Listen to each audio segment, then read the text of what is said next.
Pinag-aalinlangan pa ang mga magsasaka sa Lanao del Norte matapos makita ang potensyal at magandang aning dulot ng hybrid rice kumpara yan sa traditional na upland rice.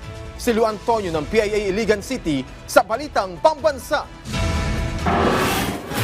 Patuloy na nagiging isang hamon ang seguridad sa pagkain dahil sa pagbaba ng bilang ng lupang sakahan dahil sa komersyalisasyon. Sa Lanao del Norte, isinusulong ng pamahalaang panlalawigan ang pagsasaka ng upland rice upang matugunan ito. Hinihikayat ang mga magsasaka na magtanim ng hybrid rice para sa mas matatag na supply ng pagkain. Sa isang farm walk na ginanap sa Mindanao Rice Agricultural Innovation Center sa bayan ng Linamon, nasaksihan ng mga magsasaka kung paano makatutulong ang makabagong teknolohiya upang mapalakas ang kanilang ani. Isa sa mga magsasaka na dating may pag-alinlangan sa hybrid rice ang muling nagkaroon ng pag-asa matapos makita ang potensyal nito.